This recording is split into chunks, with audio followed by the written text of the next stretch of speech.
Hey, how's it going, everybody? Josh here at Desert Gardens Homestead. So it is early spring, mid-April, and I'm in front of my house and I see my banana plants are putting in some new leaves, which is always an excellent sign. It shows me they overwintered just fine and they are ready to start pushing out their leaves and get ready for that flag leaf to come out so we can get a nice big flower with lots of fruit. But one thing I must do to help them along and just to help them shed some of their old leaves is to remove all these dead leaves that are around the bananas. And just take a look at these two guys. They are just totally immersed in their old leaves. That is a mechanism they would do to protect the trunk. So when the cold weather comes, all the leaves just bend down and they turn brown, and it just gives them a nice blanket over winter. Not to consider that they're right next to my adobe brick house here, so that certainly helps them as well. But I have all kinds of free mulch material, organic material I could use to mulch around other trees or plants. But in this case, I have some goats back there where their favorite treat are banana leaves. Whether they're green or brown, they do not mind. They absolutely devour banana leaves. So I want to give them a sweet treat today, and I'm gonna go ahead and start removing some of these. And here are the other two bananas on the north side of my house. I have bananas going all around my house, so I have quite a few of these to trim up and prune up today. So here are the other two.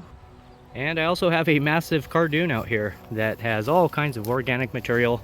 Once again, I could use this as mulch, but I'm not short on mulch right now. Actually, everything's fully mulched, so this will just turn into some goat food as well. So hang with me and I'll show you what I do.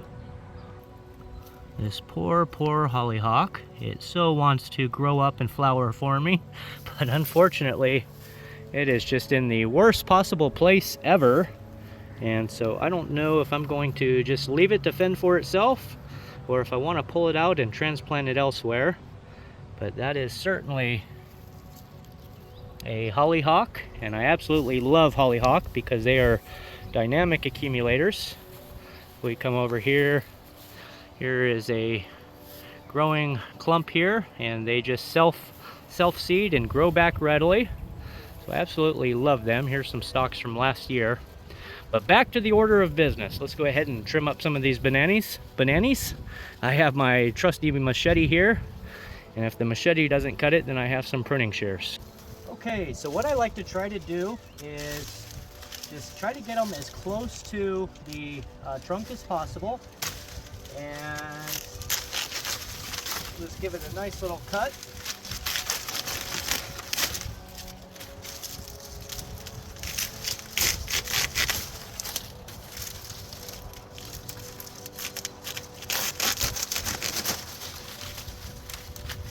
Let's see what my pruning shears do here. A little easier.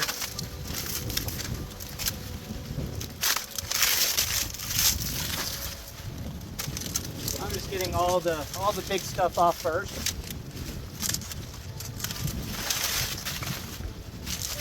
And you'll see right after I trim these 4 bananas along with the cardoon, I will just have so much mulching material. It is just insane how much organic material you can actually grow on site and really not even realize it. And when you have animals such as goats and chickens and sheep and other things that really like to eat some of your leftovers, you really have to kind of decide where your priorities are, whether would be to mulch or to use it in, you can use this stuff in some of your liquid fertilizers like Jadam and things like that. So they have all kinds of uses. So the more organic material that you grow, the more that you can do with it. And that just comes with time. So the more items that you have growing, the more organic material, especially if you have a whole bunch of mature fruit trees that are deciduous, those leaves on the ground are just, that's how the tree fertilizes itself, with the organic material that it throws on the ground. And it's a shame that a lot of people rake that up because that would feed the tree. But I'm going to go ahead and continue to trim these guys up, and then I'll bring you right back, and or maybe I'll speed it up and just show you the process. and then we'll show you how these bananas look once I have them nice and cleaned up. All right, well, the first two bananas I finished. As you can see, they look a lot better. They're not fully clean, but I'm happy with that. I left some of the material just right on the ground around them as a mulching material. But just take a look at this big pile of leaves here.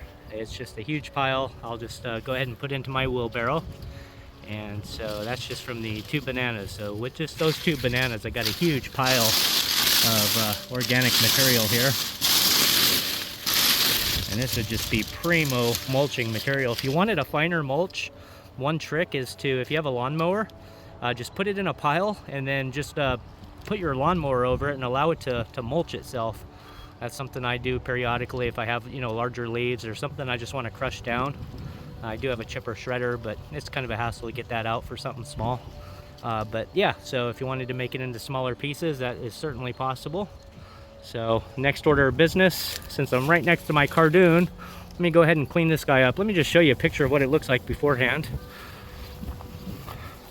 I just did a video on this not too long ago, but just so massive. It's taking up so much room.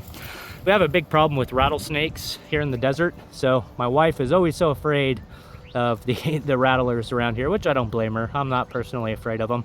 But I always like to clean these up, especially since this is her outbuilding where she likes to do a lot of her arts and crafts and stuff. And so I'm gonna go ahead and get this one nice and cleaned up and just show you how much organic material I can pull from it. Hang tight. So here I am underneath a cardoon here. This is really where the machete is really handy to have. As you can see, it just cuts through these stems like butter. So nice to have both a machete and some pruning shears when you're doing this kind of work. And as you can see, it's just so much cleaner looking when you trim up some of the bottom leaves. And I'm not going to rob this guy of anything else, but I'm going to also leave some of this older mulch here on the ground for him with some of the old flower heads and some of the older leaves. That's just primo mulch. So I'll go ahead and leave that be. Just look at how pretty this cardoon cleans up. It's just such a pretty plant. You can see around it, and I can actually walk through there to get to my hose spigot now, which is pretty convenient for me. So that cardoon just cleaned up really beautifully. It's actually a few different plants in there. Let me show you here. As you can see, there's 3 of them in there, but they're all crowned together, and it's really hard to separate those. Unlike the artichokes that are pretty easy to separate from crown, the cardoons really don't like to do that. So typically if you want to thin them down, you just have to, you know, trim out the entire head itself. But I really don't mind allowing the multiple crowns here, and it just kind of fills out real nice. I could have probably taken maybe that large leaf up there off, but I'll just leave it be. I can see the ground. Let me rake up these leaves here. One thing I also wanted to mention is with this cardoon, with all these green leaves, and then I have all the brown leaves over there, that's the perfect recipe for compost. So you've got a good ratio of greens and browns, and so I could also just use this to compost with if I so desired. But once again, I'm gonna go ahead and spoil my goats and bring all this back there and let them eat until their heart's content. But I'm gonna go ahead and get these in a couple piles, and I'll just show you what I've got just off these two items. And here are the other pair of bananas that I've freshly cleaned. And as you can see, I've left some of my, just a few banana leaves on the ground, just to help it out. But as you can see, I'm not lacking in organic material around here, and that's the way I like it. So always have random stray tea bags and eggshells, and looks like a little biochar, and you name it. And it's probably on the ground here. And this is just my little north side jungle here. But that is the cleaned up bananas. That's how they look, nice and clean. And so they are ready to leaf. And let me just show you the amount of organic material that I collected just from these 3 plants. And so within just about 10 minutes or so, I was able to accumulate 2 big stacks, one of brown here, brown banana leaves, and I've got some greens from the cardoons.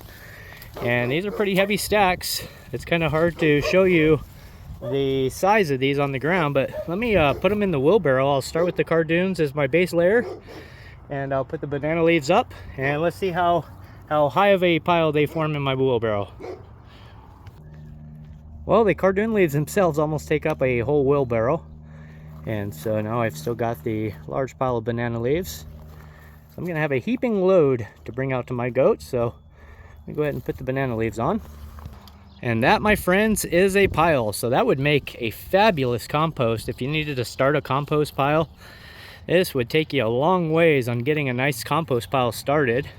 One thing I did notice here while I was filling my wheelbarrow, look at these little guys down here. Sorry, excuse my shadow. Look at those little hollyhocks trying to grow up underneath this wheel. He's gonna get crushed. What should I do? Put it down in the comments. Should I pull these up and transplant them? Should I pot them up and take them out to my nursery? Or should I allow them to sit under my son's half torn apart car that he just seems to do for some reason? Let me know below what I should do with my hollyhocks. And in the meantime, let's go ahead and take these out to my goats and see what they do. And she sees me coming. And now they're all wise to it. They see my wheelbarrow. They are interested.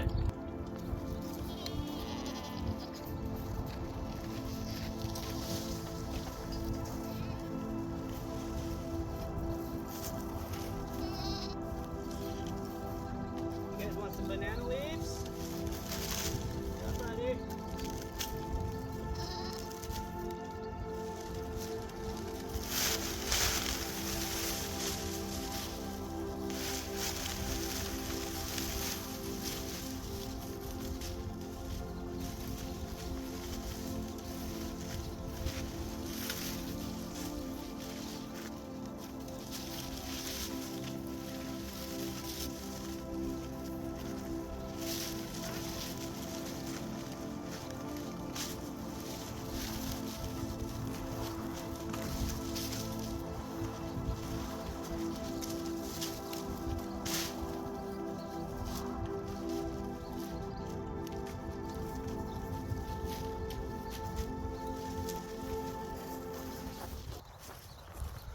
Now that's what I call a goat party, and they will just tear into this and they will devour it up.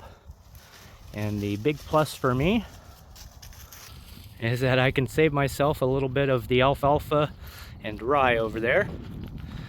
So what a win-win. They get some very nutritious banana leaves along with some cardoons, which are dynamic accumulators. So they are just getting the best of both worlds, all the various nutrients they would need within these leaves. It just makes me feel good to be able to feed them out of my garden all the scraps and various odds and ends. These guys are very happy in here, not considering the back quarter acre. They get to graze with all the swells. But that is what I'm doing with my organic material this day. Other days it may be compost, other days fertilizer, other days mulch. It just depends. But that is the blessing and beauty of being able to grow your own mulch. And I hope this video finds you well today, my friends. I hope everybody is well, and thanks for tuning into this video as well as this channel. And if you remember Bambi, she is well and fine in the pack herd now. And so her mama still rejects her, but she has been accepted into the pack. And so she's doing well. There's mama moving to the right there. But so I certainly appreciate you once again for stopping in, and you guys all have a great day today. God bless. Take care.